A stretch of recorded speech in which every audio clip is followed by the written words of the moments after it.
All right, Mike.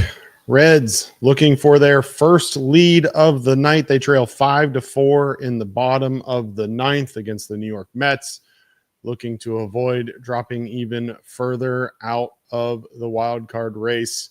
For the Mets, they turn to Edwin Diaz, his 52nd appearance on the year, 6-2 with a 1.87 ERA, striking out 81 across 53 innings. Saves 25 of 27. How are we doing tonight, buddy? Oh, man. We're doing all right. This team showed some heart, come back into it. This is season on the line right here is what it feels like. And you're going to have to do it against arguably the best closer in the game right now. So I guess Aroldis Chapman maybe now is the best, has that mantle. But Diaz has been pretty dang good. So going to have He has indeed. Going to have to do something amazing here to hopefully lift the spirits of everybody watching. We appreciate everyone watching. Ke'Bryan Hayes starts it off with a single right back up the middle, right over Edwin Diaz's head. Oh, and the Reds have their leadoff hitter on base. Just such a breath of fresh air, man. Puts together good at-bats. He had an at-bat earlier this game where he was down 0-2 and he worked a walk. Just, man. Feels like a steal, that we got getting him from Pittsburgh. Yep.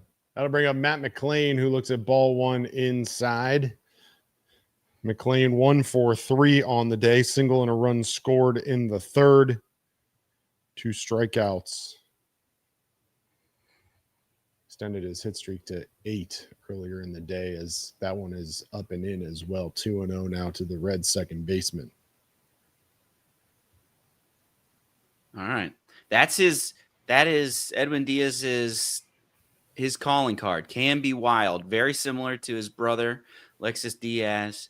But unlike his brother, is able to find it what seems like mid at bat sometimes. So throws fastball slider, but hopefully some of this wildness Reds can take advantage of. Throws a middle slider on that 2-0 for strike 1. And back up and inside. And that one is tipped by McLain on the check swing. Home plate umpire on the call. Replay shows it definitively tipped off the bat. 2-2 now. Oh, man, that's tough. 3-1 is so different than 2-2. Yep. Friedel on deck as McLain fouls this one down the first base line. I think we're seeing slider away now. He's been pounding him up and in.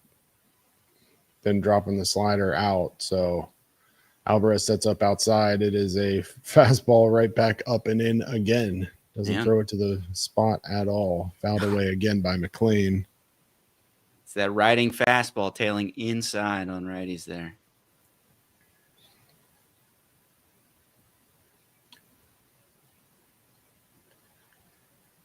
All right, come on. The 2-2 is yet again inside.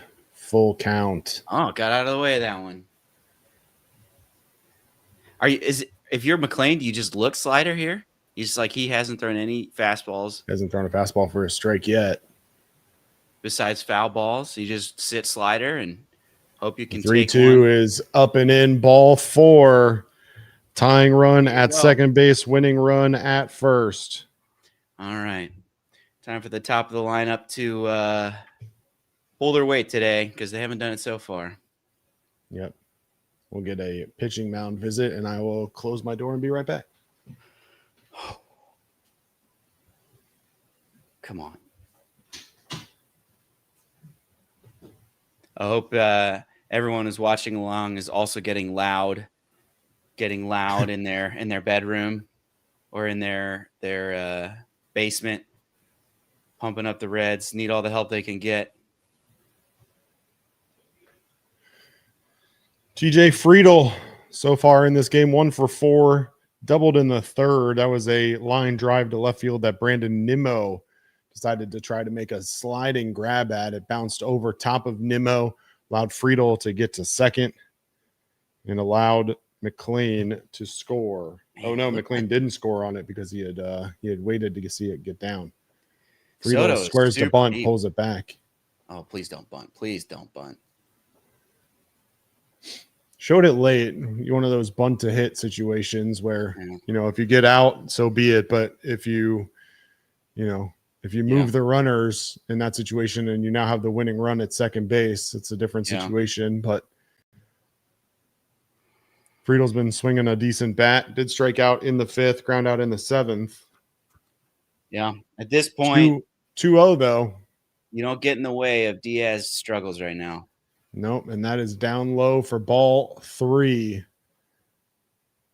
Diaz 14 pitches on the inning, 8 of them 4 balls.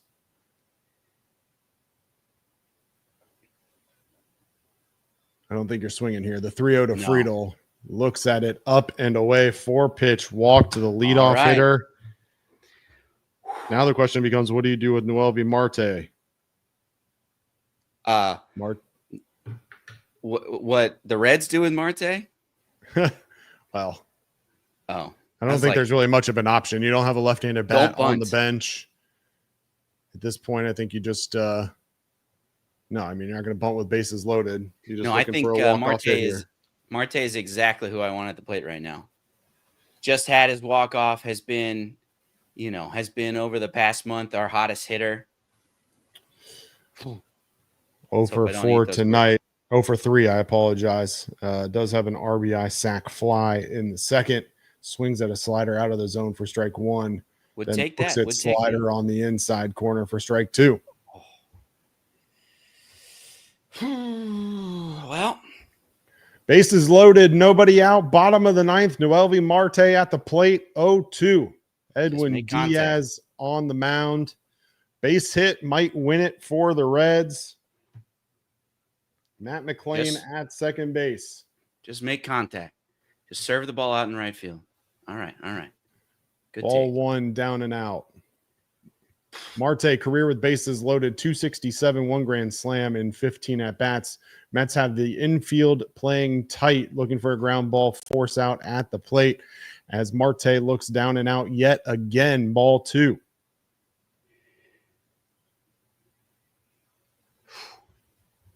I don't know about you, but when I get nervous, I like to bounce my knees, and I can't do that because I shake my whole desk.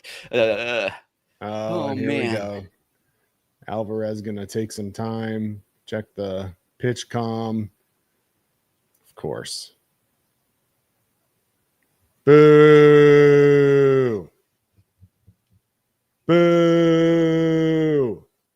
Oh, of course, the pitch comm doesn't work. Yeah, how convenient. Oh, my gosh. My guy is gassed and can't throw a strike. I'm going to delay for 30 seconds while I pretend to fix my pitch comm. Come on, Marte. Reset it here. 2-2, bases loaded, nobody out. Edwin Diaz on the mound. Pitch number 20 coming. MiLB Marte at the plate. The 2-2 is outside. Ball 3. Full count. A walk ties it, Mike. Oh, gotta bring it in. He's got to bring it in the zone. I don't think he's thrown a fastball for a strike still. So you got to be watching slider. The full count is swung on and swung through. It was a slider. It was out of the zone. The Marte swings at what could have been ball 4. Oh, man. We're out number 1. I mean, that's still close. Tell you what, Mike. It's tough. Full count. I mean, we just saw this issue last night with Jazz Chisholm struck out on a full count. Bases, I don't think it was bases loaded necessarily, but full count, struck out looking on a pitch that was out of the zone. Just tough to take balls that are super close to the zone when you got a full count. Ellie De La Cruz stands in now and looks at strike number 1. That's got you. I don't know. You got to swing at that, man. I don't know. You go up, look slider. You can't locate the fastball.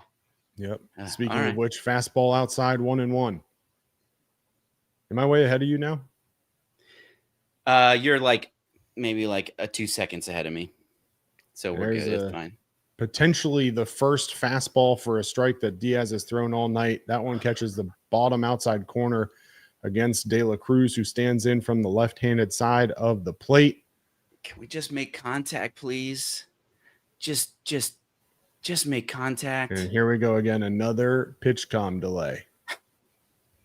I think this is just no, he's pitching to his cleat. He lost a cleat.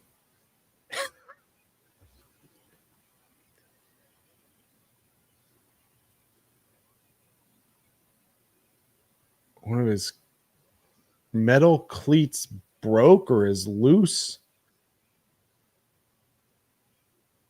What in the world is happening? Yeah, the front metal cleat on his left shoe came off, it looks like.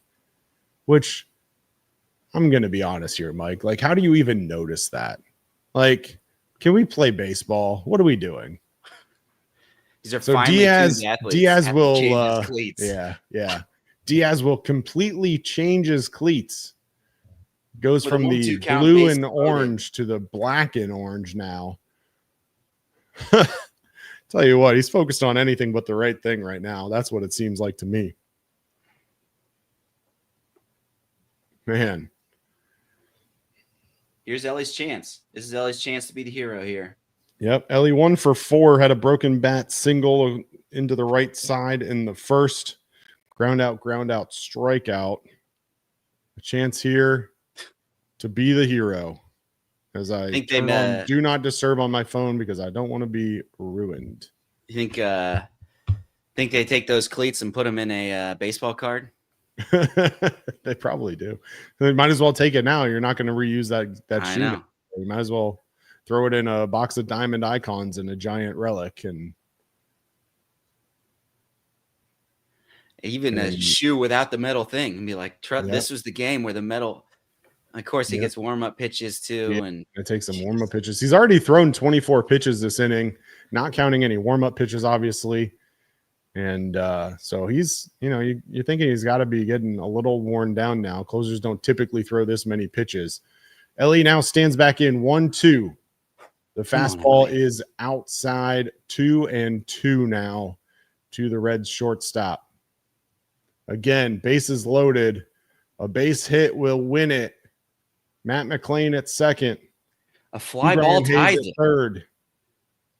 The 2-2, and Ellie just looks at a fastball. Thigh high, right down the middle.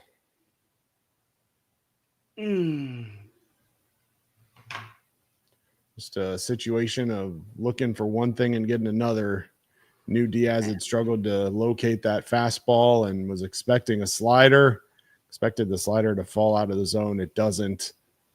Instead, it is out number 2. And Edwin Diaz will face Gavin Lux. Also has a walk-off this year. Lux looks at the first pitch, a fastball outside. The righty Diaz against the lefty Lux. Not a bad matchup if you're the Reds here with 2 outs. Lux puts the ball in play fairly often. And he swings and hits it down the line. Foul! Wow. Gavin Lux just ahead of that slider. Hit it down the first baseline. Just foul. That would have won it for the Reds. The replay. That ball maybe a foot foul. Oh, no. Wow. Man. 1-1. The pitch way up and out. That fastball is a struggle for Diaz tonight. Of course, the only one he throws in there is the strike to De La Cruz. Yep. All right, 2-1 now to Lux. The pitch swung on and grounded to the right side. Can the pitcher get over in time? He does. And Cunha throws it to Diaz. The Reds load the bases in the 9th with nobody out, and they can't get the run across. Luisa Hell and Cunha getting over deep in that hole, and Diaz does his job and covers for the out. Tough break if you're Gavin Lux. Man. All right, Mike, let's do a show.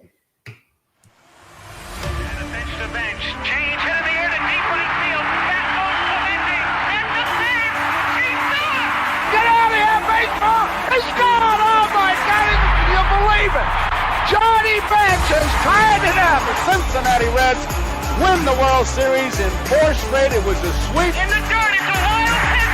Here comes Bolster. The Reds win the pennant. Larkins won the game.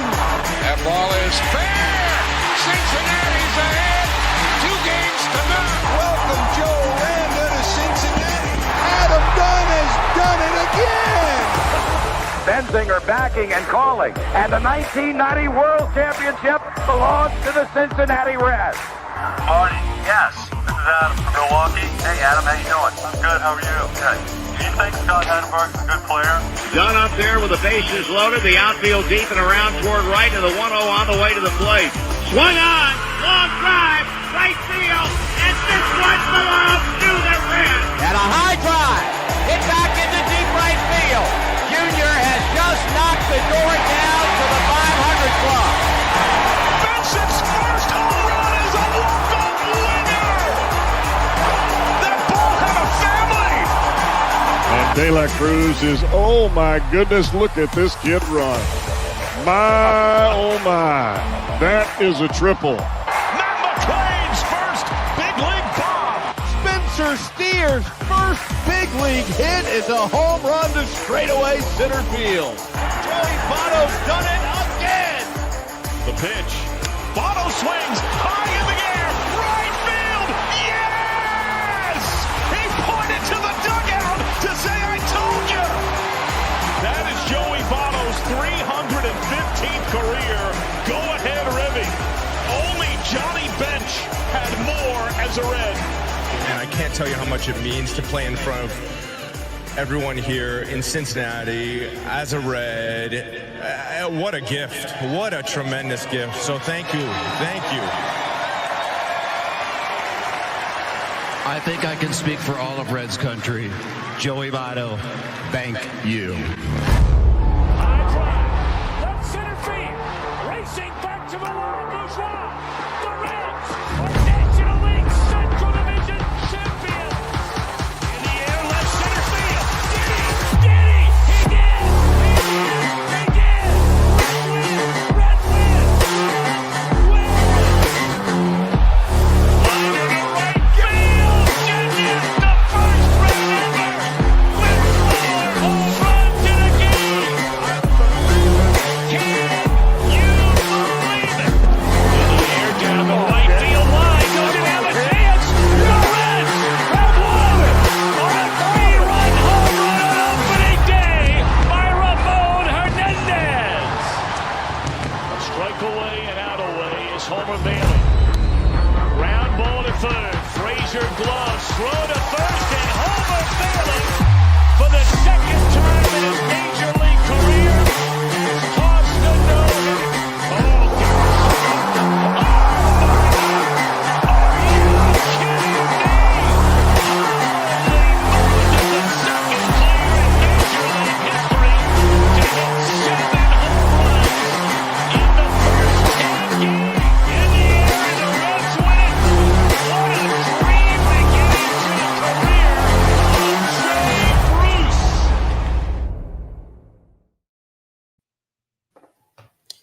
Well, Mike, it was a pivotal matchup, pivotal series for the Reds. Unfortunately, unable to come away with the 9th inning rally, load the bases in the 9th with nobody out. But unfortunately, strikeout by MiLB Marte, strikeout by Ellie De La Cruz, and a tough ground out by Gavin Lux ends it for the Reds. They fall to the New York Mets 5-4. Mike, this was a little bit of a heartbreaker. You got your hopes up there in the 9th. You know, the pitching staff did its job and kind of buckled down after a tough start. I mean, this is one of those games that feels like, as you look back on it now, like kind of feels like the Reds could have, should have, and needed to have this one. Yeah, anytime you get bases loaded, nobody out on a guy who's struggling to throw strikes, and you can't push across even one run, you can't chalk that up to anything else other than a missed opportunity there. I'm sure we'll get to it, but boy, that just really feels like a gut punch. It feels like the coda on the end of the season. It just feels like everything that the Reds fans have been frustrated about, annoyed about, can't stand, comes to fruition there, and they can't even make contact. They can't even push the ball to try. And, MiLB Marte grounds into a double play. We still score that run there. And we just can't do it. And it's been something that we've struggled with all year, and unfortunately comes back to bite us in the game that we probably needed most. And it's pretty sad, pretty frustrating.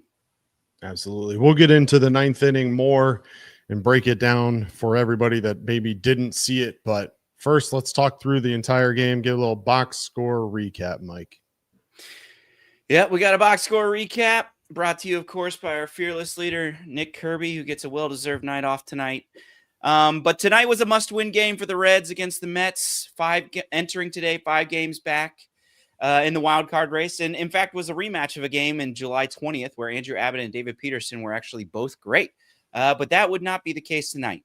Top of the first, the Mets jumped on Abbott with Lindor walking, Soto singling, and then after a strikeout of Alonso, Mark Vientos drove in Lindor with a 55.3-mile-an-hour dribbler to third base that Ke'Bryan Hayes can only hope would go foul. And then after Juan Soto stole third, Brandon Nimmo hit a ball to deep center field, and TJ Friedel brought it back into the park, robbing him and saying no to Nimmo. But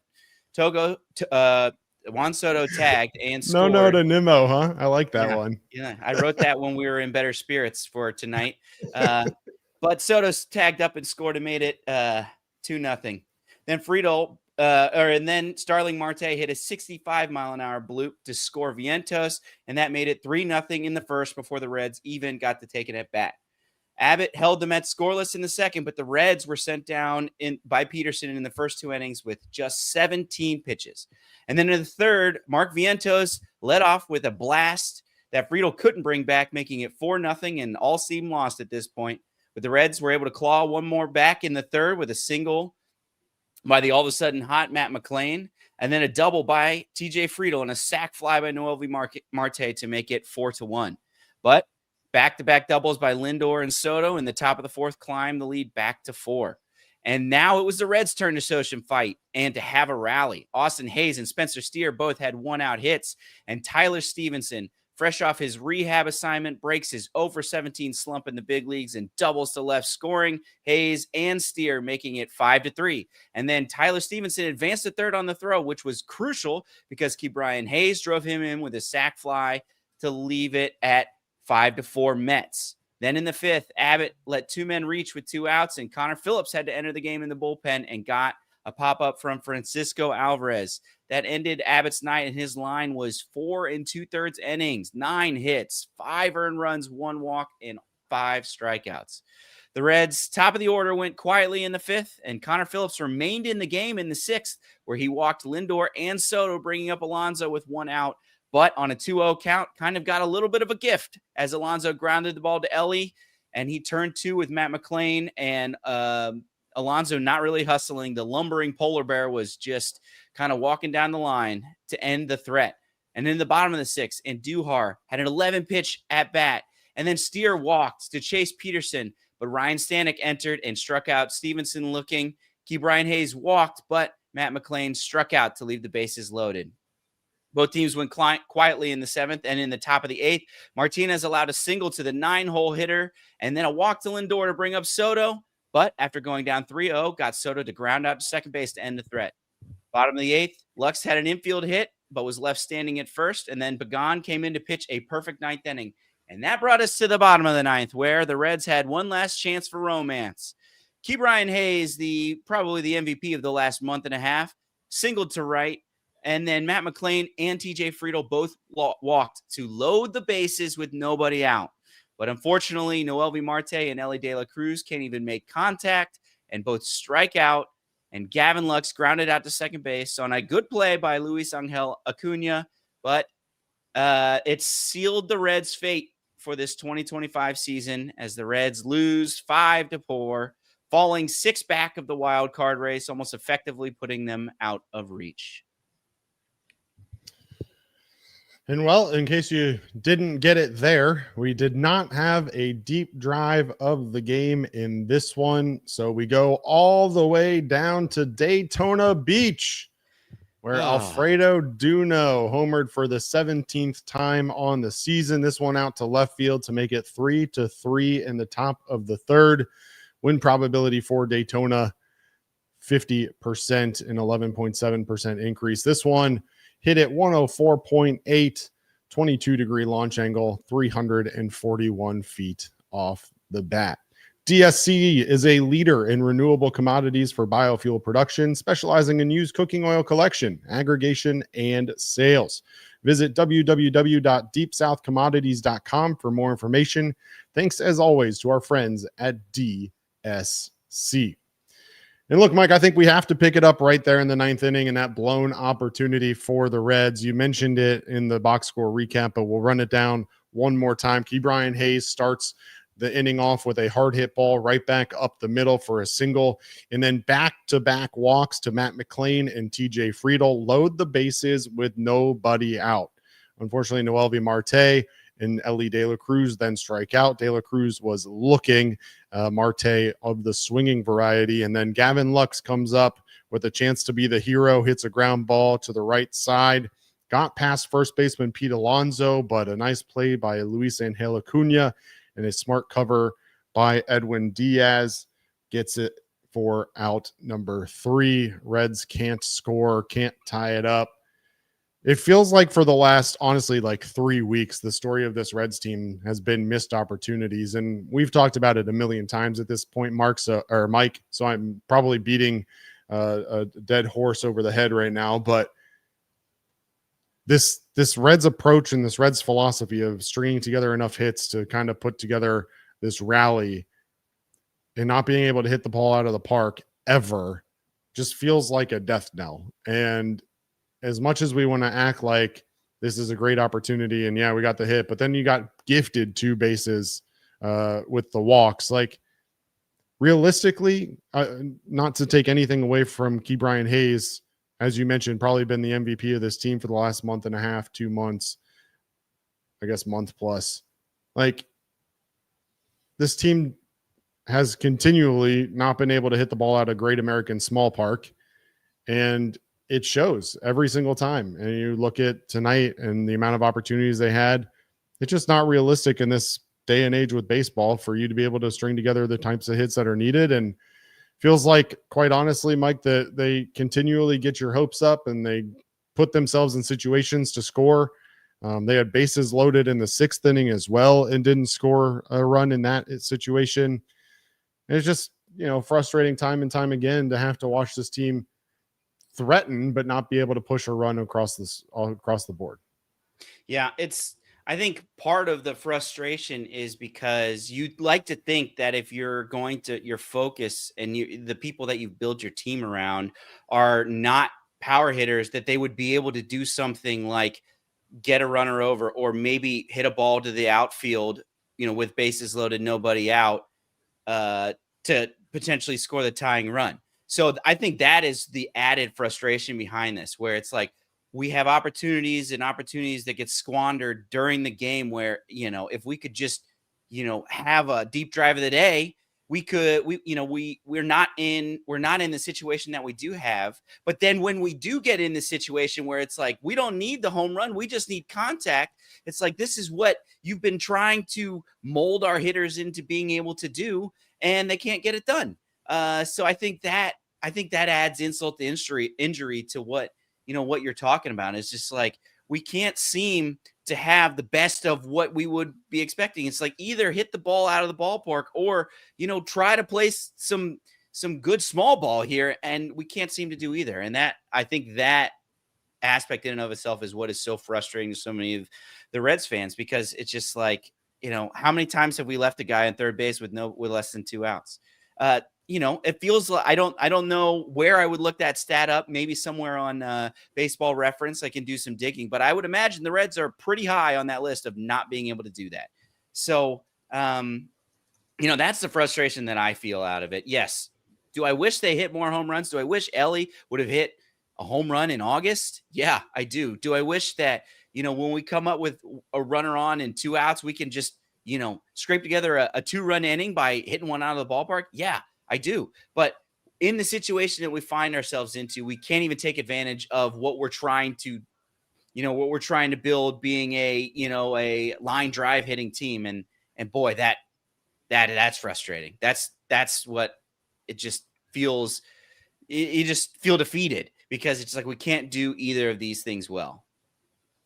Yeah. If I'm reading this correctly, somewhat surprising if I'm being honest here, Mike. The Reds are 15th in Major League Baseball in runners left in scoring position per game, but that doesn't necessarily account for their batting average. Right. Because they're not getting men in scoring position a whole lot. So I guess that's part of the concern is obviously if you're not getting guys in running and batting, if you're not getting guys in scoring position, then of course you're not going to leave a ton of guys on base. But the Reds so far this year in 2025, 3.45 men left in scoring position on the year. And the Reds at this point in the season, at least according to StatMuse, they are 12th in Major League Baseball with a 248 average with men in scoring position. So, and maybe not as bad as it sounds. But again, when you're not getting as many opportunities as you're hoping for, I think that's the tough part. And when you do get those runners in scoring position, then that's when you kind of get to this position where you got to make things happen, and the Reds continually don't make things happen. And when you have the limited opportunities that the Reds have night in and night out to be able to get those guys in scoring positions, when you don't take advantage of it, then it makes it extremely difficult to score. And obviously, if you're not going to hit the ball out of the park and you're not going to get guys in scoring position a whole lot, then you're not going to score a whole lot of runs, Mike. Yeah. And yeah, it's just interesting because they've explained, I feel like Nick Kroll has explained he's just like, hey, because of our small park, we want line drive hitters so we can kind of, luck into some home runs, more home runs than we would if we had an expansive park. That's his mindset. At what point does he just say, hey, this isn't working? When do they change course? Is that something that they could do into 2026? Is that not something that Tito's going to allow under his watch? Or is it because it feels like this was, I feel like it was accentuated this year, but it felt like this was also an issue last year too. So, feels like an issue that potentially predated Tito and just kind of was accentuated once we brought this old school manager who still manages like 1996 into the fold here. So I guess my question is it too late to change course on here? We got evidence now that shows that it's like, maybe if we had the hitters to do it, we could get that way, but we don't. Why don't we try developing, bringing in with free agents, people that can hit the ball out of the ballpark? So at what point are they able to reverse course here? And do you even think that that's a possibility? Not as long as this leadership is in place, which is tough because I talked about it last week. Like, Tito Francona feels so opposite of what Nick Kroll is, right? And so you've got a front office who's building a team a certain way, and then you've got a manager who's managing a different way, and it just leads to terrible situations like we're seeing right now. And so if Terry's going to continue to have Chris Valleca as his hitting coach, and Chris Valleca is going to continue to preach that he wants to hit the ball on the ground and hit line drives, then no, I mean, nothing's really going to change unless the players basically ignore the message, which isn't going to really happen either. And, I'm going to bring it up later, but this Reds team doesn't have a ton, and by a ton, I mean any offensive free agents after this year. Austin Hayes is the only player on the entire offensive side of the ball scheduled to be a free agent this offseason. And so you're either talking about guys who have been at the major league level that aren't going to be on the major league roster next year because you go out and sign guys, or what they're saying in the chat, they're just going to run it back next year with basically the same roster minus Austin Hayes, and you're going to be stuck in the same situation. And the question is, do you trust Nick Krall? Do you trust Terry Francona to go out and address this need of the offensive firepower that this team is very drastically missing? I mean, Ellie De La Cruz hasn't hit a home run in 62 games now. Yeah. Andujar, I think, is also a free agent, but at that point, it's just like, those are the same. To me, they're interchangeable. One hits lefties, one hits righties. They play left field marginally well. I guess Hayes had a pretty good play today, but yeah, I'm with you. It's still not much of a, unless they are willing to make some kind of wholesale changes that maybe, like, personnel wise. And I mean, like, that things like, getting rid of somebody, like maybe trading Spencer Steer or TJ Friedel, something like that, which may mix things up and allow for some playing time, which by the way, I don't expect them to do that. But the only way that I think something like this changes, unless they, do something crazy like that, is if they are willing to, admit that they were wrong, and I don't see that that's the case. It's like, you still have a chance to update. We've seen teams turn around lack of power to power in an off season. Like that's something that nowadays in baseball, with the technology that's out there, and you can turn that type of thing around. But I think I'm with you. I don't see that happening with, the lack of turnover, and, we talk about, go out and sign a big free agent. Part of the problem as well is that power is expensive, right? If you want power, you are going to have to pay a pretty penny, right? That's why Kyle Schwarber is going to be probably too expensive for the Reds.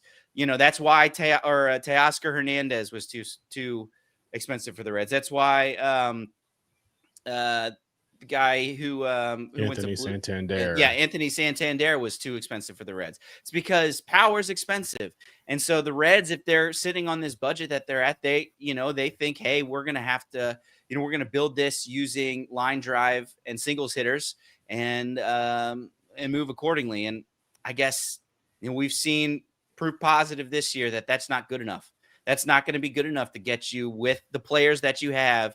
That approach is not good enough to get you to the playoffs. So it's pretty disappointing because, sometimes you can look and see, well, okay, this person's getting better. It's like, we'll get these people back healthy, and maybe we could do that. I don't know. I just like, you go into next year and hope that Matt McClain and Ellie De La Cruz's second half they have a bounce back and go from there. And that seems like, it doesn't seem like an awesome strategy going into it. So I understand why Reds fans are not enthused about next year even that much either, because I don't know how much of this changes. We just kind of sit and watch the same thing over and over again.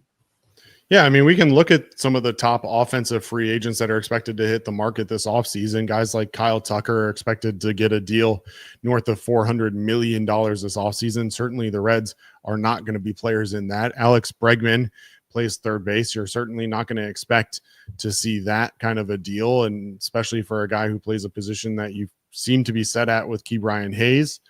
Obviously, Kyle Schwarber is the big question mark. Many people in this chat love to think that he'll give the Reds a home team discount, but he's going to hit 50 home runs this year and 150 RBIs, and the likelihood of him taking a deal with the Reds is certainly unlikely, even if the Reds did decide to give an offer. And I think that's the question that has to be asked, of whether or not the Reds would even make an offer to that. Bo Bichette is unlikely to be a fit for the Reds, given his position as shortstop. Pete Alonso might make sense if you thought that you could afford him, but again, he's going to opt out of a $24 million a year deal. So I don't necessarily know that that's something that I would expect the Reds to be competitive in as you're looking ahead to this offseason. Cody Bellinger is going to be 30, and he's in the second year of a 3-year, $80 million contract. So if he's going to opt out of $25 million in test free agency, he's going to expect a deal between 25 and 30 plus million dollars. So the likelihood of the Reds signing him seems unlikely as well. And so now you have to start looking at the lower level, quote unquote, free agents and who's going to be available. And quite frankly, I just don't know that there's a fit that will make sense that the Reds are going to be willing to pay, because I think all of us can sit here and act like it would be great for the Reds to go out and get Kyle Schwarber. I just don't know that it's realistic that he's going to find a deal here in Cincinnati that makes sense for him to forego a deal anywhere else, whether that be in Philly or somewhere else. You're talking about guys like Gino Suarez, who again, you just went out and traded for Ke'Bryan Hayes, so unlikely that he would be a fit for you. Josh Naylor is a free agent from the Mariners. Maybe you feel like he's a fit. There's a free agent from Tokyo, Munetaka Murakami, who's expected to hit the MLB free agency, but he's a power hitter. I just don't know if that. He's a little bit of a utility guy, first base, third base, and outfield. He's your new Spencer Steer if you want to get rid of Spencer Steer. So I mean, the list goes on and on. Just the realism in me is that, the Reds, and I've thrown this out before, realistically, the Reds might go out and sign Luis Ariz and call it a day. He is, at this point, not necessarily a fit from what we're talking about, but when you think about what the Reds are trying to do and what Chris Vallejo wants to build, Luis Ariz is like the perfect leadoff hitter for this offense, whether you like it or not. And so you've got Luis Ariz, then you look at MiLB Marte or Ellie De La Cruz batting in the 2-hole or 3-hole even. And then from there, it's anybody's question. Nobody really knows. So I don't know. It's very interesting, and a lot of questions to be answered this offseason. I have it on the back half, so I don't want to get into the rest of this season just yet, Mike, but there are a lot of questions for the remainder of this season and this offseason in terms of what this front office is going to do. And it all stems from a philosophy that I don't think is aligned from top to bottom of this organization. And I've said it before, I've said it a million times. If you're not aligned from the top to bottom, there is zero chance of you being successful in the Major League Baseball.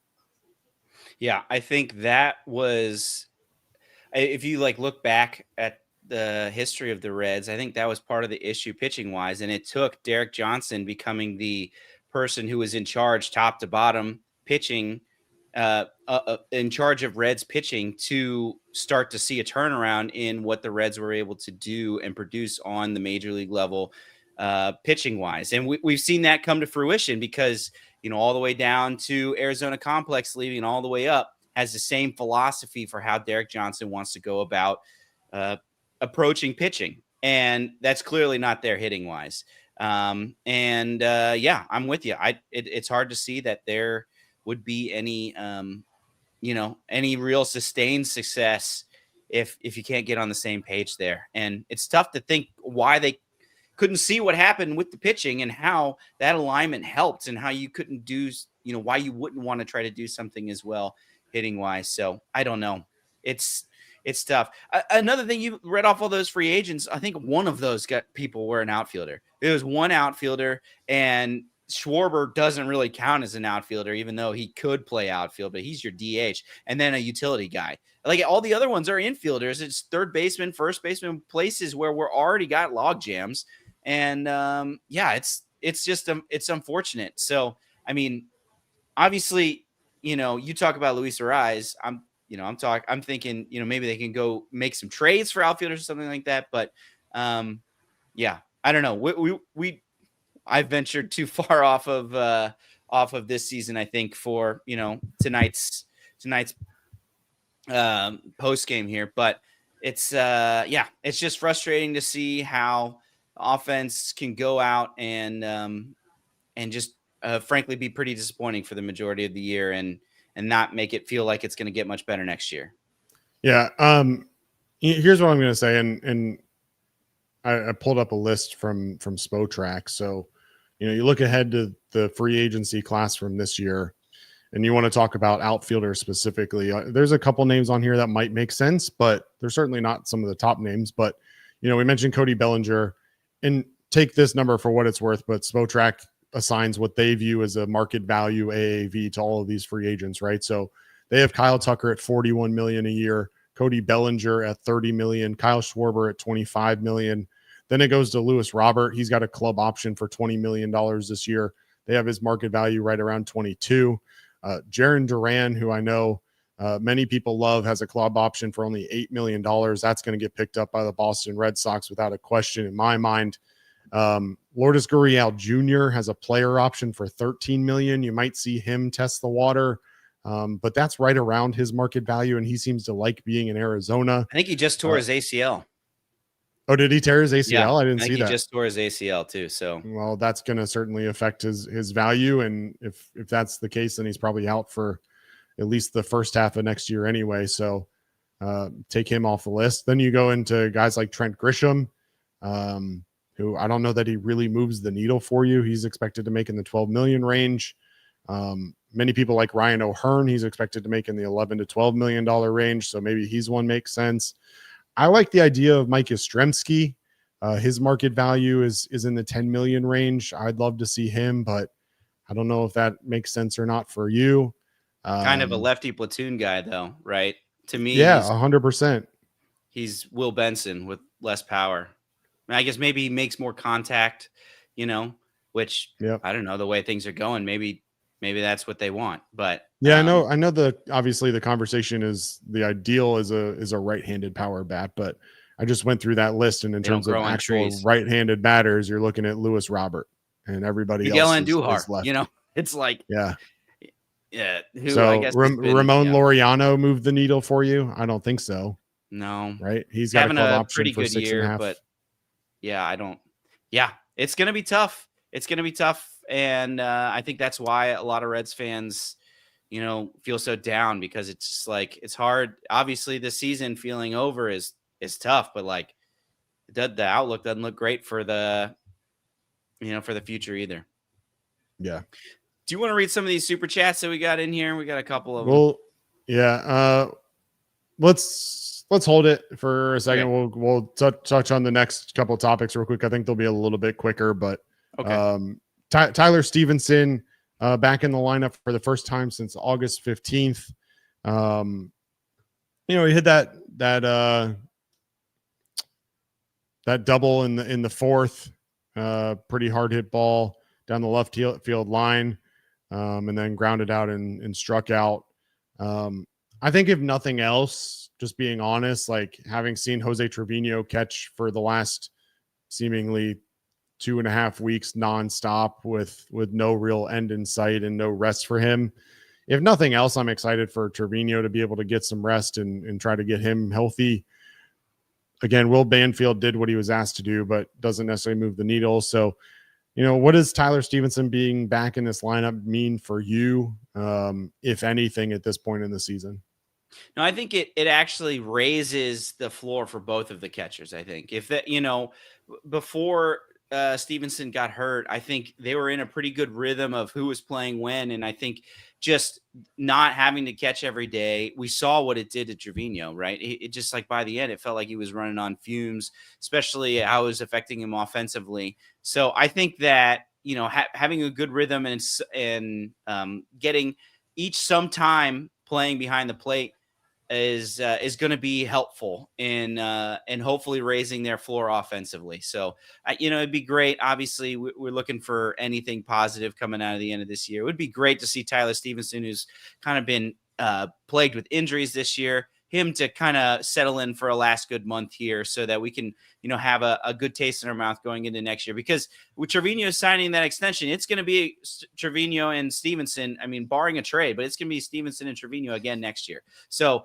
I'd like there to be some sort of, we're settling into a rhythm of how we can do these and how we can, use these guys to help spell each other and give them each other rests. So, yeah, I think that is a good thing. And if we can avoid injury for the rest of the month, it would be great to see a hot hitting Tyler Stevenson finishing out the year and hopefully carrying it into next year.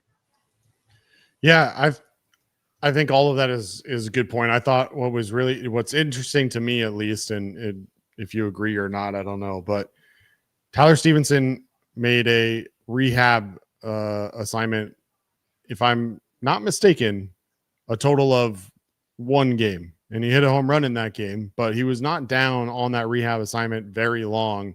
Pulling it up right now just to confirm. 3 games. Apologize. Nope, 2 games. 2 games. One of these days I'll get my numbers right. 2 games on a rehab assignment. So clearly he must feel good if he's back. He was on a very long rehab assignment earlier in the year with his back injury. So this thumb must be something that he felt like he could deal with. They talked about the little guard that he built for catching, but yeah, good to have him back. Certainly good to be able to spell Jose Trevino, and if nothing else, literally just another option so that Trevino, which I think we saw in the last couple of games, Trevino is certainly worn out, and it was showing with the effort in certain situations. So welcome back, Tyler Stevenson, and certainly glad he was able to get that double and score a run. I did want to talk real quick about Sal Stewart, and I think this plays into a little bit of a conversation on the back half, so I don't, we'll figure out how we address this in an appropriate manner, but he's your number 1 prospect, and you call him up, and he's now sat for back-to-back games, including tonight against a left-handed pitcher. What's the point? Why is he even here if he's just going to sit on the bench? I mean, aren't there other options if you're just going to have to sit on the bench? Wouldn't you rather him be down in Louisville getting consistent at bats rather than sitting up here not doing anything? Yeah, I completely agree. I touched on this during the pregame show. I think I understood why Tito did it, because the places that he would be putting it, I'm not saying I agree with it, but I understood Tito's thinking. He's just like, I want Steer's glove at first, and then the places that I could slot him in, whether it's second base or third base or DH, are, we just have players that have been pretty hot recently. And at this point, 6 games out, it's just like, I don't care about that anymore. It's just like, this guy needs to be playing every day. Like they said when they called him up too, which is also crazy. They said, oh yeah, he's playing every day. And then he doesn't play them every day. It's just like, with this season being pretty much a wash now, it's like, I want to see Sal Stewart in the lineup every day, whether it's, and maybe you use it to mix and match, give Hayes a day off, give the other Hayes, Austin Hayes, a day off, and let somebody play left field and have him DH, or, give Matt McClain a day off, give Spencer Steer a day. You can mix things, or maybe give Ellie a day off and move McClain to shortstop and put Stewart at second base. I think that, at this point, we need to see what he's got. And it's only going to, I think, benefit him for his development to play every day. And if you're going to be committed to not doing that, just send him back down. It's just like with the season lost, let him get at bats, because that's what I think I still think he can add to and produce in the major leagues. I don't think anybody doubts that aspect of it. I just think now's the chance. Now's the chance with not meaningless, but not as meaningful games. Like, get him in the lineup and let him do it and see what he can do, because, we see what he can do, and then he hits the ground running in spring training in 2026. Then it's like, boom, now he's found a spot for him. And we have to, we're going to have somebody who's got power that can really contribute to hopefully turning around an offense that was pretty mediocre this year. Yeah, absolutely. Look, Sal Stewart against left-handed pitching this year in the minors, 123 plate appearances. He hit .311 with an OPS of 968, including 15 extra base hits. I don't really care where. I don't care who, but he's got to be in the lineup in that situation. Yeah. And whether that means he's playing first base for Spencer Steer, whether it means he's playing second base for Matt McClain, who you're batting in the 9 hole consistently at this point. And again, Matt McClain's been playing better baseball. He's got an 8-game hitting streak now, had a single and a run scored today, walked in the 9th, but you have to get this guy into the lineup if he's going to be here. Otherwise, send him back down and bring up a left-handed bat or somebody else that fits into the platoon better for what you're trying to do, because bringing him up here and having him sit and do absolutely nothing at the major league level is going to do nothing but frustrate him and frustrate the rest of the team watching him sit there and do nothing. So, I don't know, looking at the depth chart in the 40-man roster, who that is. And I think that's part of the frustration, is literally every man in the minor leagues that's on the 40-man roster is also a right-handed bat. So the question becomes, would you rather Sal Stewart be sitting there and not getting at bats, or would you rather guys like CES, Blake Dunn, Reese Hines, or Ryan Vilade be up here also not getting at bats? And for me, Ryan Vilade's not part of your future. Like, yeah, he's a fine baseball player, but there's no expectation for him to be a major league contributor in the near-term future. So just bring him up and let him sit around. I'd much rather the other guys spend the time at AAA in Louisville working on getting better and trying to improve their game, so that when we do need them down the road, that they're actually ready for this. And unfortunately, at this point, I don't feel like they're utilizing him in a way that makes sense to have back-to-back games off now for Sal Stewart. Yeah, I agree. I mean, we're going to get to the point too. Like if we lose 2 out of 3 to the Mets, like I'm almost at the point where it's just like, okay, put Steer on the IL. He's dealing with something, and I don't even know if we need to see much more from Andujar and Hayes. And it's just like platoon Benson and Hines, bring up CES, have him play first base, work in Sal Stewart where you need to, and let's give an extended audition for some of these young guys. That's that's almost where I feel with the whole thing, where it's just like, hey, let's, if we are punting on the rest of the year because we're too far out of it, let's see what they got. Let's see what the young guys got, and maybe 1, maybe 2 of them run with that opportunity and can build on what they've been mashing in AAA. You know what I'm saying? Benson was before he came up, but Hines and Stewart and Blake Dunn are mashing in AAA. And at that point, it's just like, all right, well, how much of that is real and how much is not? I know we've already gotten in a look at Hayes and Dunn, but I'd like to give them an extended,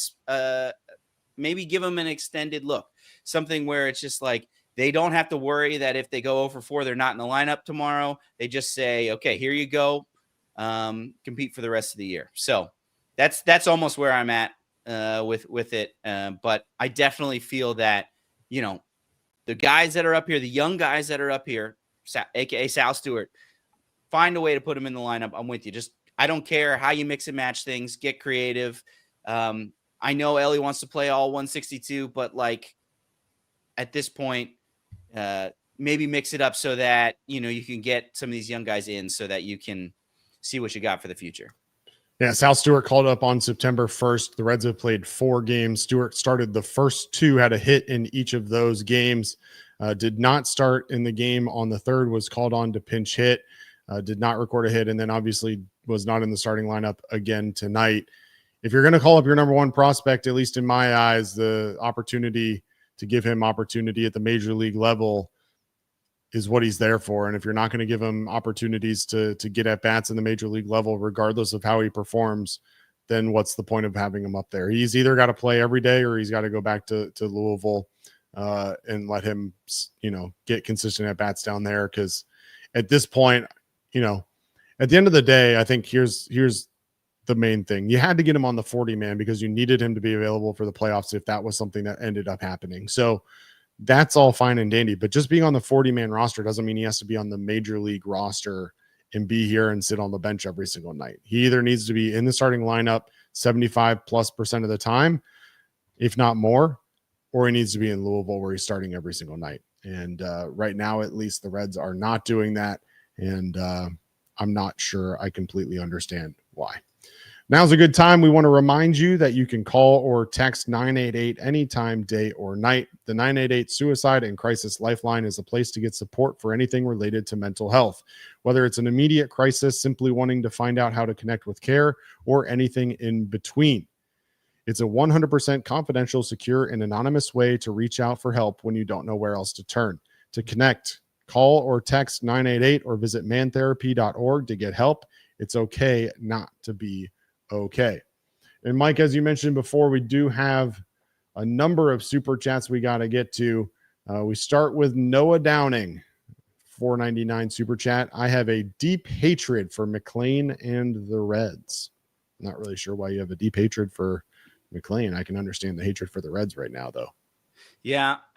McLean, while underperforming, I mentioned, I believe yesterday with Nick, or 2 days ago with Nick, that I haven't sold all my Matt McLean stock.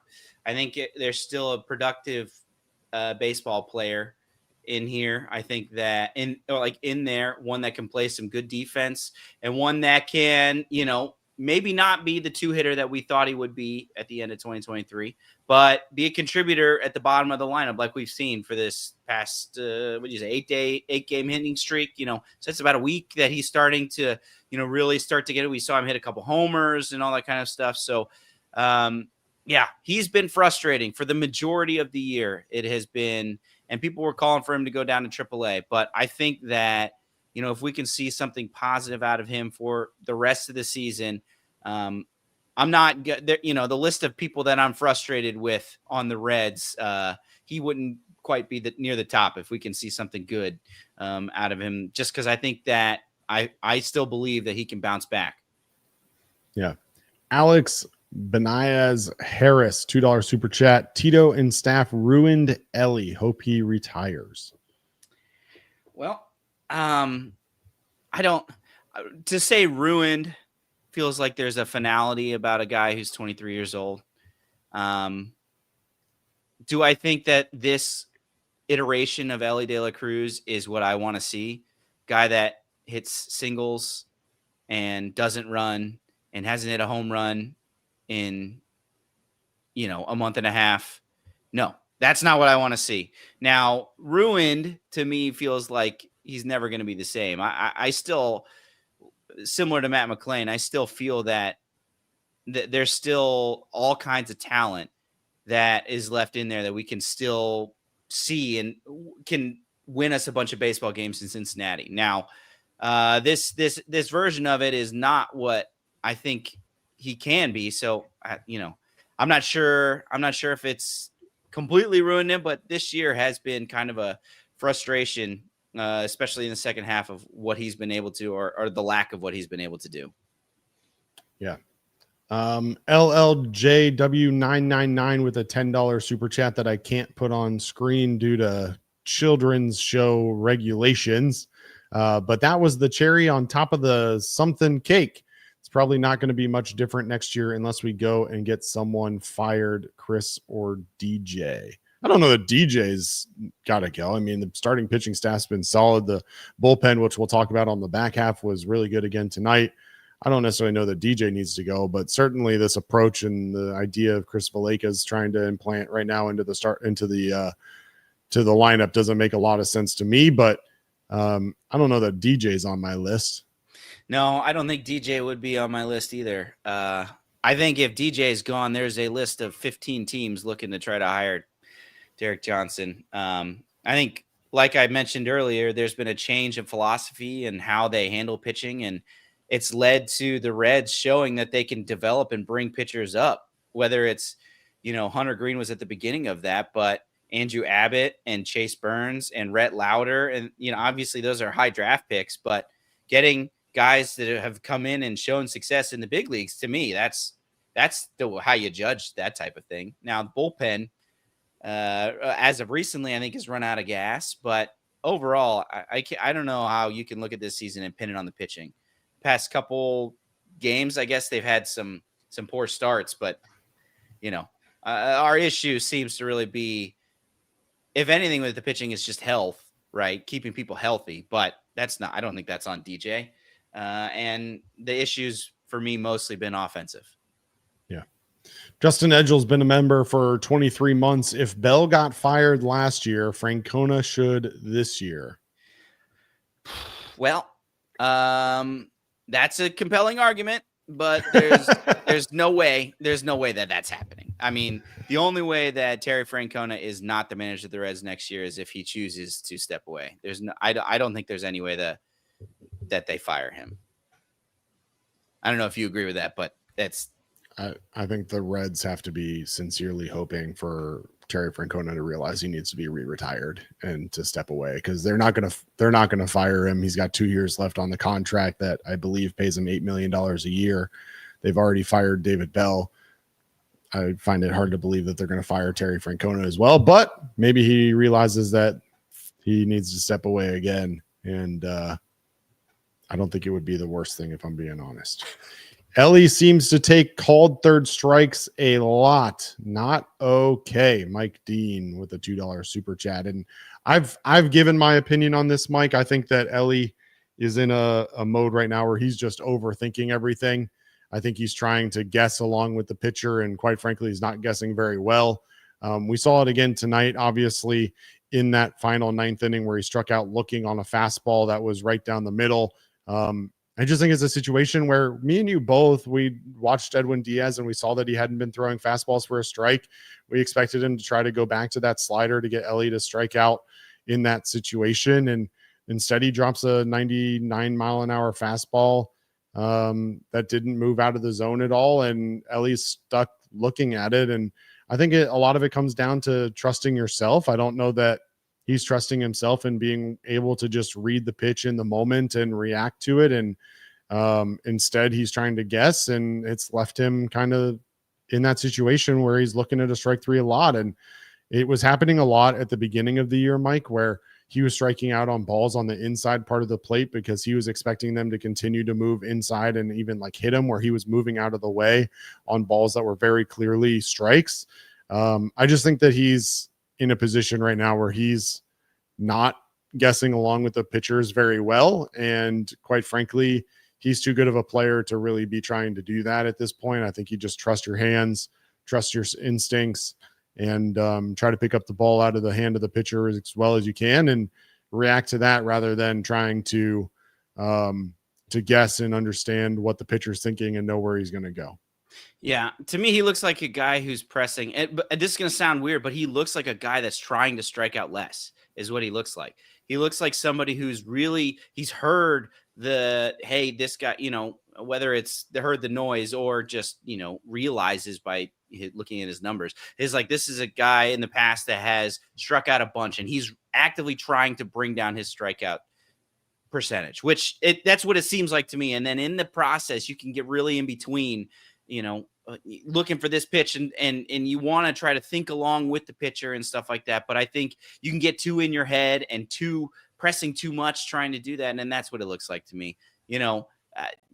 I'm with you. I think he has had a lot of called third strikes, especially it feels like in big situations. Obviously, we remember the big situations far more than we remember the ones that were in lower leverage. But yeah, it is tough. It is frustrating. He looks like a guy in between. Hopefully that, and I mentioned earlier, I just want Ellie to get back to being that free swinging hitter. The guy who's loving being able to just hit bombs and open up around the bases and run. And it just feels like that may be take away the hitting approach. Like that aspect is something that seems to, just be absent a little bit here. And maybe that's because he's struggling. And maybe that's because, you have a certain manager that doesn't, that's actively being like, we're not running as much, or we're not, I want you to try to get the runner over. I don't know. It's hard to place blame on what that is, but yeah, it is unfortunate. And if you're going to have a guy, you want this guy to be your superstar, striking out, looking in big spots, boy, that's tough to watch. Like I said earlier, I'm in no way giving up on Ellie. I still think that there's still great things to come in a Cincinnati Reds uniform. But yeah, this year, especially in the second half, feels like it's been a disappointment from what we've been able to get out of Ellie. Yeah, without a doubt. Ned Flanders with a $5 super chat. We were told Tito would hold players accountable. I guess that means we start with Sal Stewart. Hope he's learned his lesson. Ned Flanders is classic, man. Yeah, Oh, I know. Ned. Yeah, we needed something to look, smile about. Yeah, and that brought a smile. I don't know that Tito's held a single guy accountable, at least publicly. Doesn't mean that he hasn't behind the scenes, but yeah, for There all was, that talk about holding guys accountable, all he's done is bench Will Benson for hitting the ball hard and bench Sal Stewart now for going 2 for his first 8. Yeah, that was what I was gonna say. You know, Benson looking at that triple a little bit too long, got him benched and sent right back down to AAA. I don't know if you call that accountability, but yeah, I actually don't think Sal Stewart was benched because he wasn't doing well. I think he genuinely was just like, hey, I'm falling back to what I prefer and feel comfortable in, that is, you know, playing for defense and not for offensive upside. And that's why Steer was in the game. And we see how that has worked its way out. Don't really need a whole lot of defense when guys are hitting the ball out of the park like the Blue Jays were. Josh Cottle with a $10 super chat. No message in there, but appreciate you, Josh. Thanks, Josh. And then Mike, I see your second super chat, but I'm going to hold it and we'll get to it in just a couple minutes. But first, Mike, we got to talk about Andrew Abbott. Rough night again tonight for the Reds lefty. Final line on this evening: 4 2/3 innings pitched, 9 hits, 5 runs, all of them earned, 1 walk, 5 strikeouts. Did give up the 1 home run to the Mets. That one off the bat of Mark Vientos in the 3rd inning. Look, I mean, it's tough because part of me wants to immediately turn to the struggles that Andrew Abbott has had late in the season over the last couple of years, and wants to, you know, immediately go back to that's the same struggles that he's falling into now. I don't know if that's the case or not. I mean, it felt like tonight there were a lot of balls that fell in there that weren't necessarily hard hit balls, which has always been kind of his thing. He doesn't necessarily give up a ton of hard hit balls, but just balls seem to find their way to find grass tonight. There were definitely hard hit balls as well, so I don't want to downplay that, but ultimately I think the conversation is going to be asked in terms of what needs to be done for Andrew Abbott at this point. And I don't know the answer, but you look at his career, and you know, May, over the course of his career, he's got a 1.87 ERA. In June, it's 2.33. In July, even it's 3.26, but then in August, it balloons up 5.28. And then in September and October in limited outings, obviously 6.10 ERA. And, you know, I have thoughts on this, obviously. But, you know, you look at Abbott over the course of August, and this isn't even counting tonight, but, you know, he was 0-4 in August with a 4.45 ERA in 30 innings pitched. Reds were 1-4 in his starts. Gave up earned runs of 4, 3, 0, 6, and 2, and then obviously tonight gave up 5. I won't jump ahead. Just let's start with Andrew Abbott tonight and your thoughts on Andrew Abbott in general.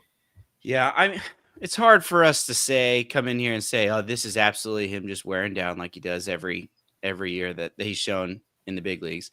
You know, I think there's levels to all of that. I mean, he's still had a no earned run outing in there as well. And then he had that, was it the one where he went into the 8th against the Phillies as well? I guess that was a little bit further back, but yeah, it is tough because we've leaned on him so much this year.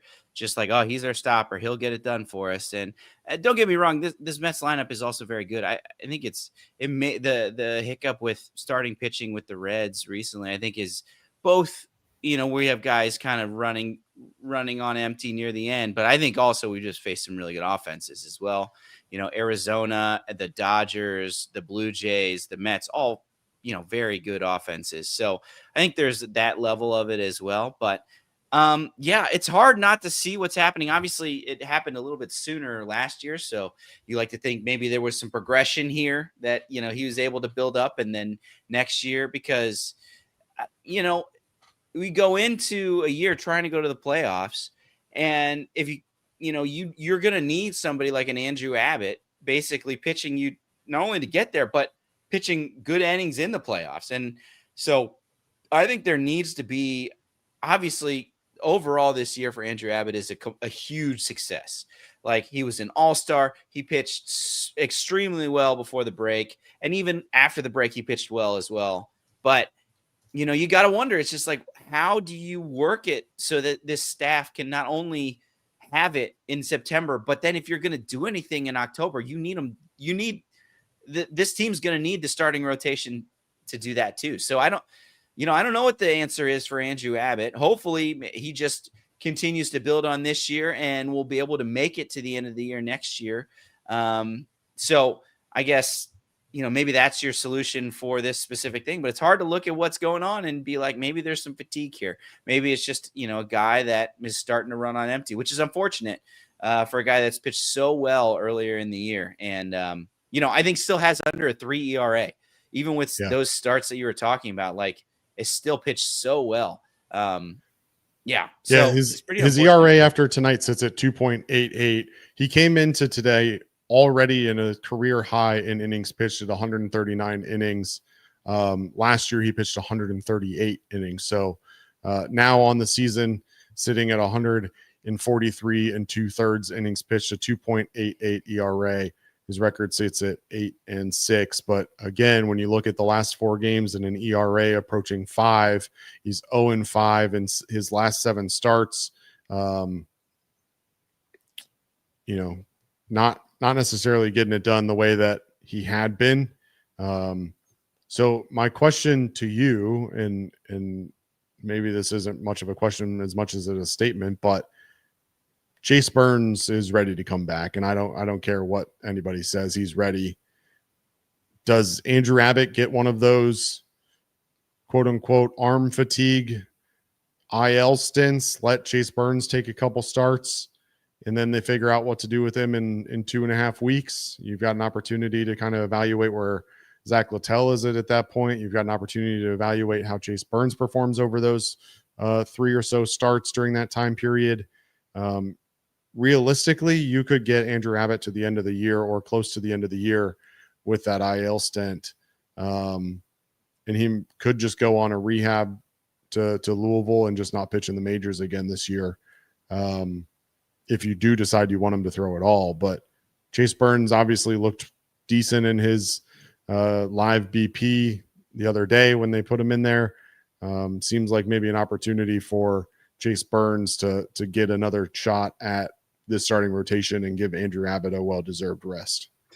Yeah, to be honest, I don't think Chase Burns gets more than one or maybe 2 starts in the bigs to end this season.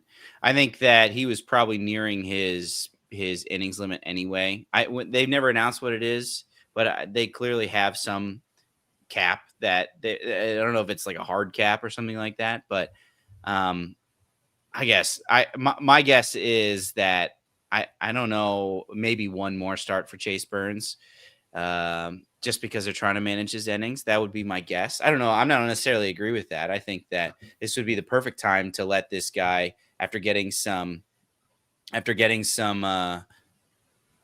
time off and nipping whatever may have been an issue in his elbow, nipping that in the bud and making it sound good and getting a good start to end the year. So that's my guess, is that's what they're going to do. Now maybe they skip a start or 2. Another thing that they could do is kind of just basically bring Martinez back, maybe skip Abbott or do one of these IL stints, bring our Martinez back into the starting rotation, and then bring another guy up, Luis May or whoever, into the bullpen, as we're just trying to give people shots for what we're doing. So that's another option. That's something they could do to try to stretch out. My question was going to be, do you think that Abbott makes all of the starts that he would be slated to for the rest of the year. Do you think so? You don't No. think so? If they fall out of it, you think that they're going to kind of pull back the reins a little bit there? What's the point at that? At that point, especially if you fall out of it, he's very clearly fatigued, at least in my eyes. I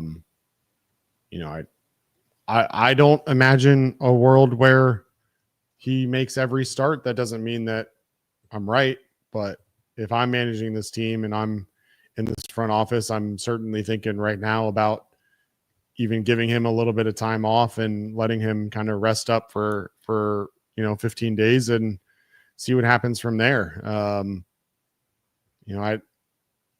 I would like to think that that it is just fatigue, but someone mentioned in the chat too, it could just be something with hitters starting to better scout him and understand what he's trying to do. I mean, his velocities were in line tonight with his season average.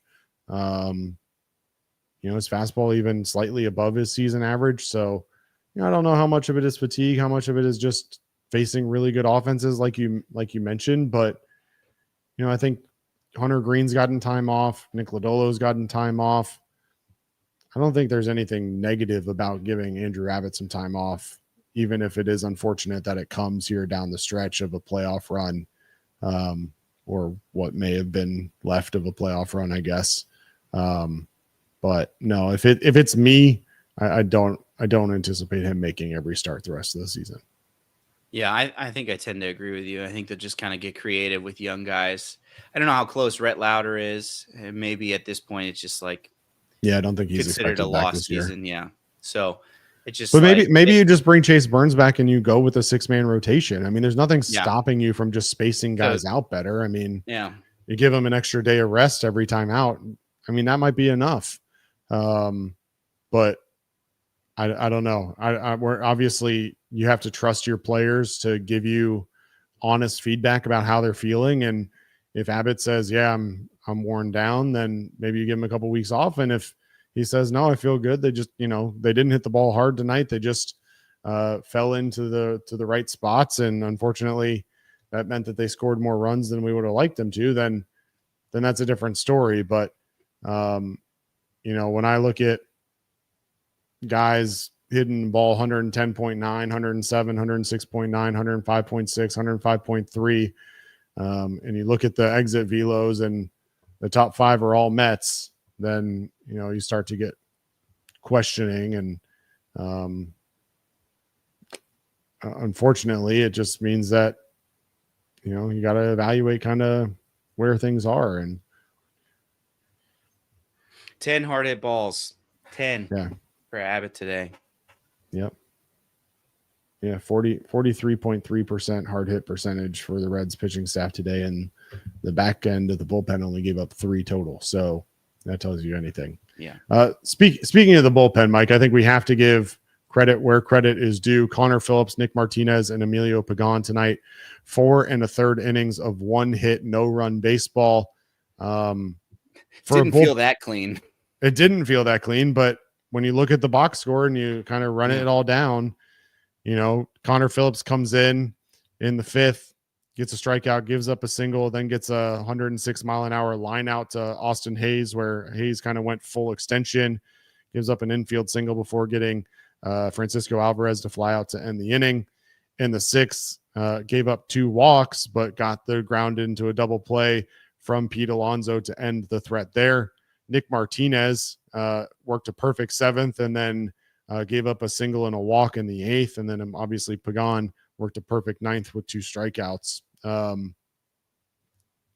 For a unit that has at least felt like it has struggled over the last week or two, it was good to see them get back on track. And obviously Emilio Pagan as your closer being able to come in and work a perfect inning too, I think is really good for kind of this stretch run here.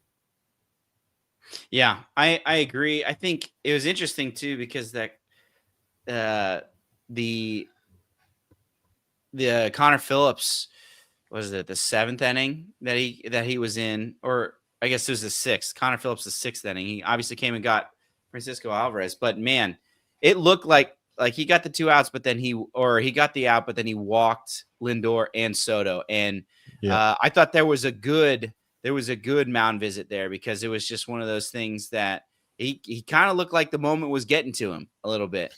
And he had that throwing error on the pickoff attempt on Lindor that allowed him to get to second too. But then, bowed up, and even on a 2-0 pitch was able to get that ground ball double play from Alonso. And it from a spot where it looked like the moment might be too big for him, he was able to get out of it. And I think it's only positive for his confidence, showing that it's like, hey man, I can get good players in the major leagues out with my stuff. I don't need to nibble. I can attack them, and they can make outs. So hopefully that's just something that Connor Phillips can build upon. I think he's been pretty good. I'd say they'd be pretty positive for what he's shown so far since being called back up. And if he can be somebody that, we can be relied on not to walk people, and maybe start rising to that moment against some of these top hitters, man, that's a great addition to the bullpen. And then obviously Nick Martinez comes and gets 2 innings, walked a few people, but then got Juan Soto worked back from 3-0 to get Juan Soto to ground out to second base. So it's, we kind of had the bend but don't breaks scenarios, but when faced with some of these tough at-bats, the Reds won them. So, it's good to see the bullpen being able to hold in there and give us a chance in the ninth. But yeah, I agree. It's one thing I also mentioned, I started to mention, but just like seeing Emilio Pagan pitch on a decent amount of rest. And then you see this with Santillan too. I remember Santillan, like his first outing after the All-Star break. It's just like, these guys are good. They just feel like they've been overused. When they have their stuff and they, aren't feeling like they're running on fumes, I think those guys can be very good. But they've just been seriously overused this year because they've kind of had to be, due to the lack of faith of some of the back end, other people in the bullpen, and the offense's inability to, really extend leads or anything like that. So it's just an unfortunate truth about this year that, we've had some pretty good bullpen people, but have kind of been mired in some overuse, I think, by the end of the year. Yeah, I think that's a good point. All right, but that leads us to now what, Mike? And as we sit here at 11 o'clock Eastern time on Friday night, Reds officially fallen to 9th in the NL. They have now the Giants and about to be the Diamondbacks between them and the final wild card spot. Those Diamondbacks are currently leading the Boston Red Sox 5-1 in the top of the 4th in Arizona. As it stands right now, Reds and Diamondbacks in a virtual tie at 70 and 71, but again, a 5-1 lead over the Red Sox there in the 4th. The San Francisco Giants have a 2-game lead over the Reds, and the Diamondbacks then would have a half-game lead over them as well. And then, of course, the St. Louis Cardinals only a half a game back of the Cincinnati Reds at this point as well.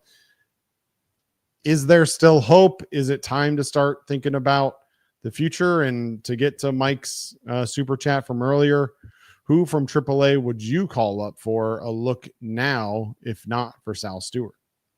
Yeah, I don't know. It seems pretty bleak. I think we've touched about it earlier here. I think the time's now to start seeing what you got in AAA. So I guess I mentioned earlier, I think this is how I would approach things. First, Sal Stewart's playing every day. I don't care where he plays. I don't care how you get him in the lineup, who you got to give a rest. I'm every day, Sal Stewart. Show me what you got, kid. You're the number 1 prospect. You've hit everywhere you've been. Let's see if you can do it in the big leagues. Then I think I'm probably putting Steer on the IL and maybe bringing CES up. See if we can get something there. And then, Rhys Hines, Blake Dunn, also 2 people that I would like to see extended. Obviously, we saw some of Blake Dunn, and we've seen the highs of Rhys Hines as well. But I think Blake Dunn, and they've just really torn the cover off the ball and are in AAA. And there's only so much that you could do holding these guys back. So whether that means you IL and Duhar, at this point, Andujar and Hayes, unless you're trying to bring in Andujar back, which maybe you can convince me that it's a possibility. It's just like Hayes is not going to be a part of next year's team. Austin Hayes, that is. Just like I don't need to see any more of that. Let's get somebody out there that, from AAA, whether it's Dunn or Hines, to play, maybe platoon with Benson out in left field, and let's go to the end of the year and see, hey, what can we do? What can we have? Let's give some of these guys some runway, a good chance to prove whether they got it or not. I don't know. Do you have any thoughts on people you'd like to see? I mean, I don't think people are going to like my answer. Here's my challenge, Mike, is that you have to figure out. First and foremost, I still think that the window is open for this team to be competitive. Like, the starting pitching is still going to be there next year. There's still an opportunity in my eyes for this team to be a playoff contender next year. And so you have to figure out who's going to be a part of that, because if Spencer Steer is going to be a part of that, and I have no reason to believe that he won't be, then it's hard for me to sit him down and say that you're not going to play. Now, Austin Hayes, I'm totally behind. That's an easy one. Blake Dunn or Reese Hines can play most days in left field. That's fine. But when you talk about Sal Stewart, he's going to have to play first base. I think he's your first baseman of the future, if I'm being honest. Spencer Steer becomes kind of a utility guy in my eyes. Sal Stewart becomes your first baseman, everyday first baseman moving forward. So Spencer Steer is used along with Gavin Lux to move around and give guys days off, but Sal Stewart is playing at first base most days. I'd like to see Will Benson get more opportunities. And if you're talking about bringing up guys like Reese Hines and Blake Dunn, well, Hayes is going to sit down. That's easy. But are you going to sit TJ Friedel? Is he part of your future? I don't know. He's 30 years old as it is, but he's under team control still for a while, and at least gives you something. But that doesn't mean that Blake Dunn can't give you more. I know I'm being a little non-committal here, but I think it's really hard when, quite frankly, this team is seemingly riddled with quad A guys. And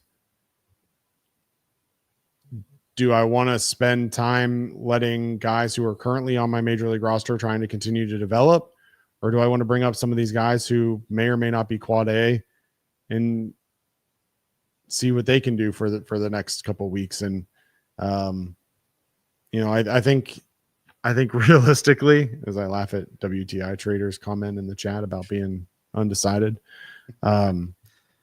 I think there's very few, if I'm being honest, I think there's very few at bats left for Austin Hayes in this year. If it's me, I think he's probably not part of the future, as you mentioned. So that opens up a spot in left field for one of those guys, along with Will Benson. But MiLB Marte has to play every day in right field in order to continue to progress. So if you're looking across the outfield in terms of your defensive alignment in your future, obviously you've got Blake Dunn or Reese Hines out in left field.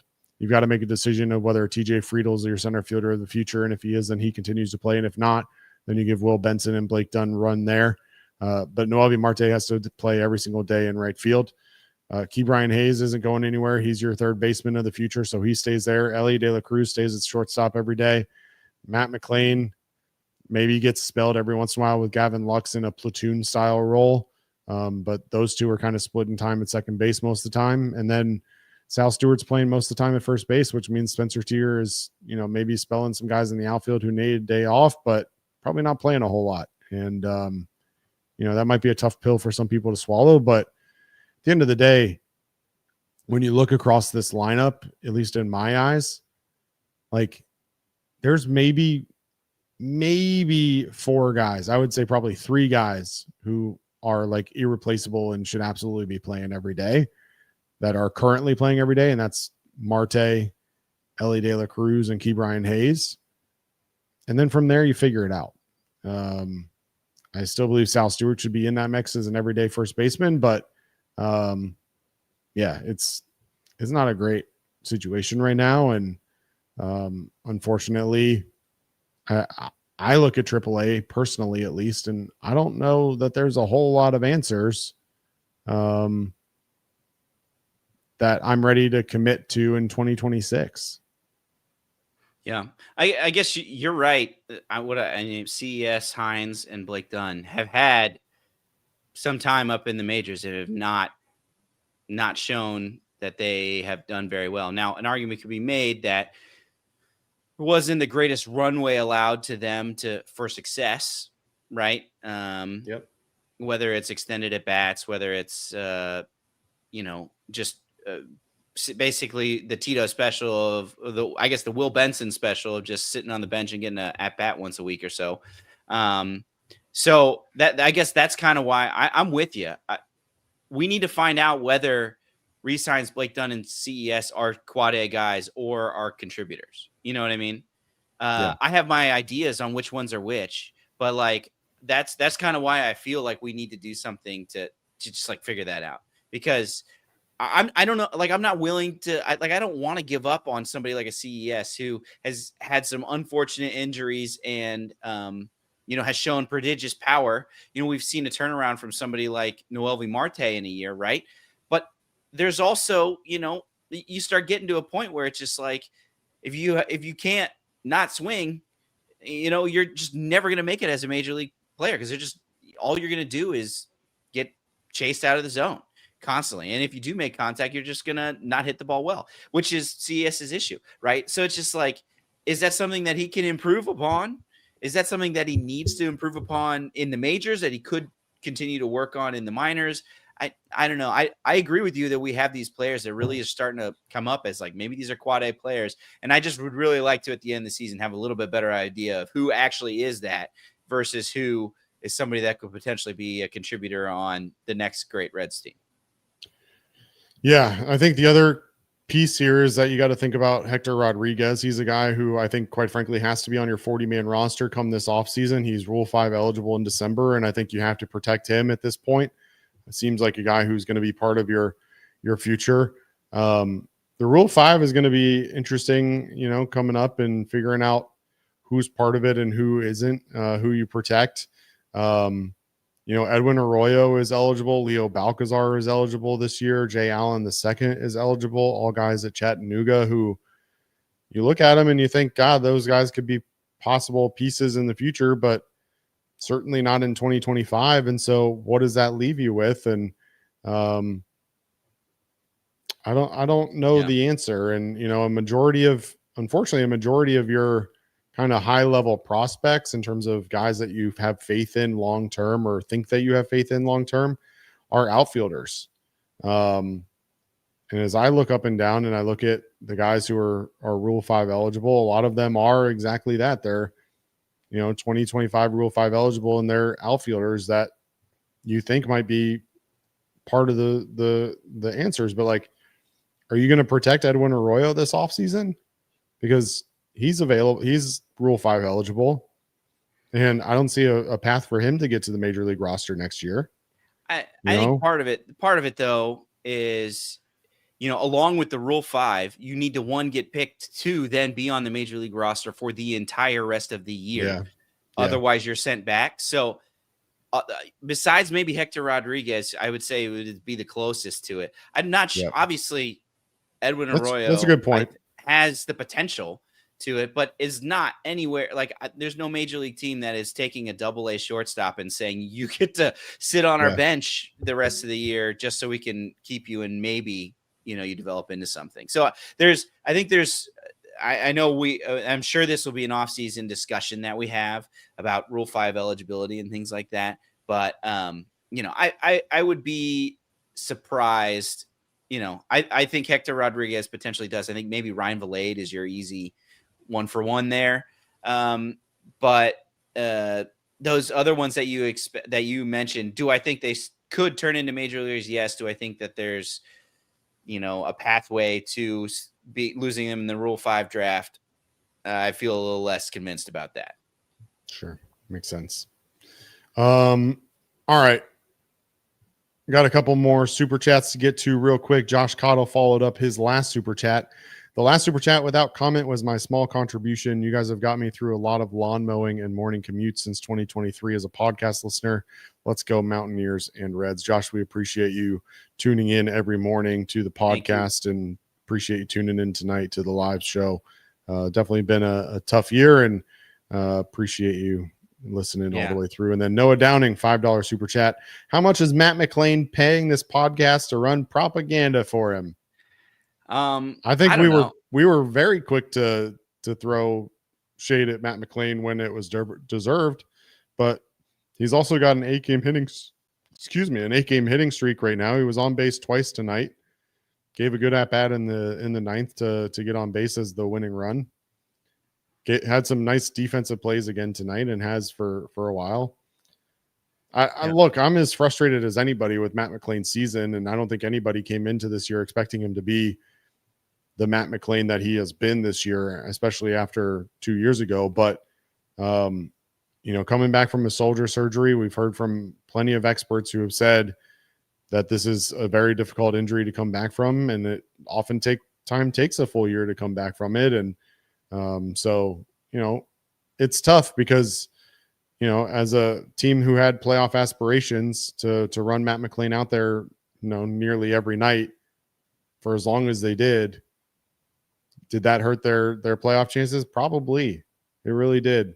And, but at the same time, your other options were Santiago Espinal and Gavin Lux. So it's a similar situation to the conversation I had with Ellie last week where, okay, let's say you want to get Ellie out of shortstop and you want to give him days off, or you want to give him, move him to the center field or whatever. Like, then what? You're moving Matt McLean to shortstop because how's he been hitting this year? Yeah. And then you're moving Gavin Lux to second base along with Santiago Espinal. How's that going to work out for you? Like, unfortunately, and we're going off on rants and sidebars here and everything else, and I apologize, but it's just who I am as a person. I can't help it. But the construction of this team is terrible. And as much as there's guys that I like and want to be part of the future plans, like, this team really has got to be, you got to get a new GM in here, and you just got to tear it down and start over, man. And that's really hard as a Reds fan to say out loud after giving the last 30 plus years of terrible baseball the attention that we've given it. But if we really do want to become an annual contender, unfortunately, the answer right now is that you move on from Nick Krall, you get a new GM in here, and you tear this puppy down and really start from the ground up. And I don't know that the Reds front office or the Reds ownership are going to be willing to do that, but that's where I'm at, Mike. Yeah. To be honest, I think there's a lot of people in the chat that agree with you. At this point, at what point do you just say, hey, let's scrub the decks and say we keep a couple people? And I mean players, maybe not necessarily front office people, and then we start afresh and we try to do something else. So I don't know. When it comes to Matt McLean, I think two things can be true at once, right? I know. I just wanted to respond. I think that it's if you put up the things that maybe you're most disappointed about from this year, I think Matt McLean's either one or two, right? His performance this year, what would even be competitive with it? Ellie? Right, exactly. Just because of his last of power. Like, I think Matt McLean is far and away the most disappointing part of the Reds season so far this year. Exactly. And so I think that can be true, and we can still be encouraged that he can get back to his old ways, or at least some close to, not 75 WRC plus, maybe like above 100 WRC plus next year. With, it would be nice to be able to see some semblance of life. So I think two things can be true at once. Matt McLean had a bad year. It was very disappointing. And when you look back at a season that was lost with as great as starting pitching as he got, I think that's, one of the main reasons why they weren't able to live up to the expectation. But he also can do well next year. So that's kind of where I stand with McLean. I want it too much, but it's just like, I still believe that there's a good, productive baseball player in there, and we can, hopefully we'll be able to get some of it next year. Now, if he doesn't come out and produce next year, Sal Stewart's breathing down your neck, and maybe we have further discussion, but I still believe in Matt McClain, at least for next year. Yeah, we mentioned his 8-game hitting streak. He's hitting .385 during that time period. He's got 2 home runs over the last 8 games. OPS over 1,200 or right around 1,200 after tonight, I guess. Look, I again, this show has not held back from addressing the Matt McClain issue, but we can also sit here and acknowledge that things are turning around, hopefully, and we can also acknowledge that, just like we did this past offseason, that Matt McClain absolutely can be a part of a winning solution for the Cincinnati Reds, even despite the way that this year played out for him. So, with that being said, you got any final thoughts on tonight or on what the Reds do now before we look ahead? I just looked up at how long we've gone, and we've been really simmering in our misery for a while now. So I think it's time to look at the minor leagues where at least there'll be some positive things. I heard this Alfredo Duno guy hit a home run. This is that funeral that Trace has been talking about for so long. We finally got it. Yeah. All right, let's do it. Reds MILB, Louisville. They win 5-4 in 10 innings. Edwin Rios with a walk-off single in the 10th inning. He was 3 for 5 with 2 RBIs. Blake Dunn 2 for 4 with a triple and 2 RBIs. He also walked and scored twice. Hector Rodriguez 1 for 4. CES 2 for 4. Sam Moll pitched a scoreless inning after being optioned down earlier this week. Buck Farmer 1 2/3 innings of scoreless baseball, had 1 walk and 1 strikeout. And Luis May, a scoreless inning with 2 strikeouts. Heading down to Double-A, Chattanooga, they fall to Birmingham 11-8. Leo Balcazar walked 3 times and scored twice, but was 0 for 2 in his other at-bats. Cam Collier finally coming on a little bit, it feels like, 2 for 5 with 2 RBIs and a run scored. Ethan O'Donnell 1 for 4 with an RBI and a walk. Ruben Ibarra 2 for 5 with a solo home run and 3 RBIs. High A Dayton, after their winning streak was ended last night, they bounced back tonight. They win 6-2. Peyton Stovall 1 for 4 with a double and a run scored. Jack Moss 4 for 4 with an RBI and a run scored. John Michael Fail 2 for 4 with a double, 2 RBIs and 2 runs scored. E. Smith Pineda 1 for 4. Ariel Almonte 0 for 4. Carlos Jorge 0 for 4. Jonathan Harmon pitched 5 innings, gave up 3 hits, 1 walk, and 4 strikeouts. Then you head down to Daytona Low A. They lose 12-7 to Palm Beach. Kyle Henley was 3 for 5 with an RBI, 3 stolen bases, and 2 runs scored. Henley now 55 stolen bases on the year, a name to watch for sure. Kian View, the rookie out of, or I guess not rookie, but the first-year player out of Arizona State, was 1 for 5 with 2 RBIs and a run scored. And you mentioned Alfredo Duno. He hit a home run tonight, 2 RBIs, a stolen base, and a run scored. 4 for 4 at the dish for the reigning league player of the month. Tyson Lewis was 1 for 5. Alfredo Alcantara 3 for 4 with a stolen base. Mason Neville 0 for 4. Mason Morris pitched 2 innings, gave up 2 hits, 3 earned runs with a walk and 3 strikeouts. That is your Reds MILB. And then we look ahead, Mike, to Saturday, and the Reds and Mets back at it. 6:40 first pitch time at Great American Ballpark on FanDuel Sports Network Ohio. Reds will turn to Brady Singer. Brady Singer, 27 starts on the year. He's 12-9 now with a 4.08 ERA. Finished August 4-1 with a 2.41 ERA over 6 starts. Last time out was against the Cardinals. Went 6 innings, 5 hits, 3 earned runs, 8 strikeouts. Allowed all of the damage early before settling in and allowing 0 hits over the final 13 batters he faced. Singer is 1-0 in his career with 1 start against the Mets, facing them as a Royal back in 2023. In that outing, 8 innings pitched, 3 hits, no runs, no walks, 4 strikeouts. Active Mets hitters: Pete Alonso is 2 for 3. Cedric Mullins 1 for 2 with a double. Juan Soto 3 for 7 with a double and 2 walks. Mark Vientos is 1 for 3. Francisco Lindor, Brett Beatty, Jeff McNeil, and Luis Torrens all combined 0 for 17 with 8 strikeouts. Lindor, 4 of those strikeouts by himself in just 8 at at-bats. For the Mets, though, they turned to Jonah Tong, making his second major league start. 1-0 with a 1.80 ERA, made his major league debut on August 29th against the Marlins. Through 5 innings, 6 hits, 4 runs, only one of them earned, no walks, 6 strikeouts. Tong had gone 4 scoreless before 2 Mets errors allowed Miami to plate 4 in the 5th inning of that one. Tong was a 7th-round draft pick of the Mets back in 2022. In 22 minor league starts this year across AA and AAA, Tong was 10-5 with a 1.43 ERA.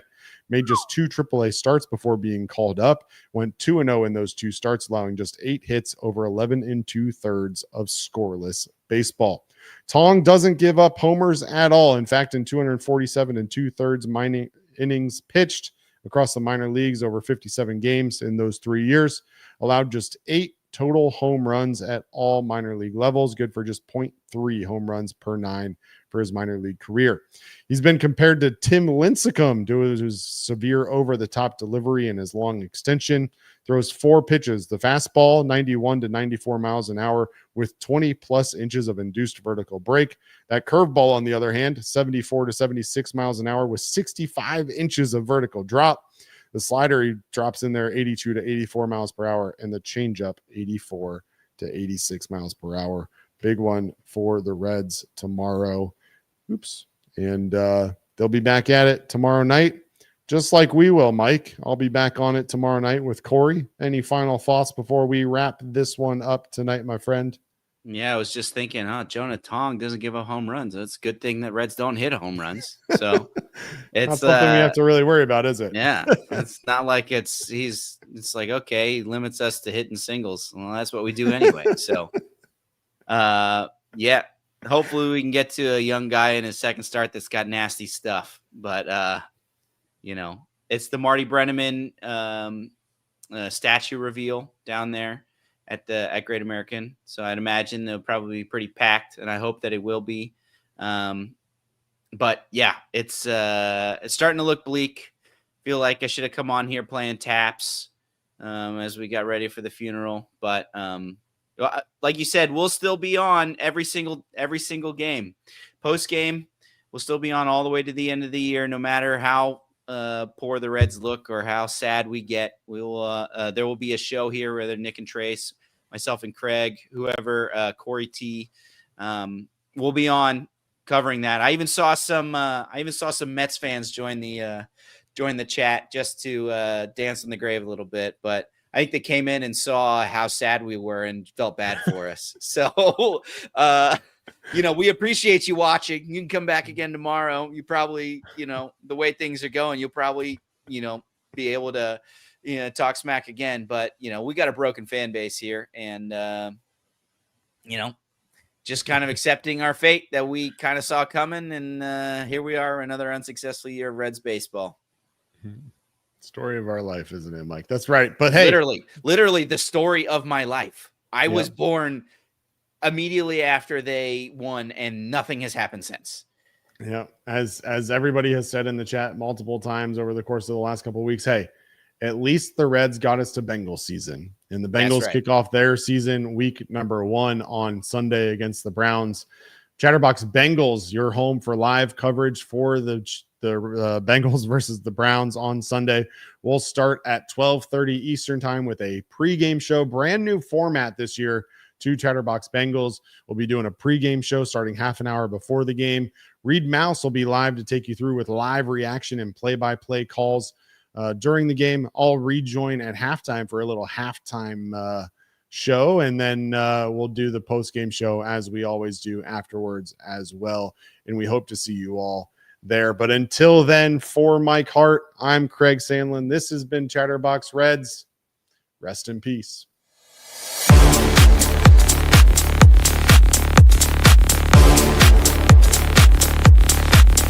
Stream.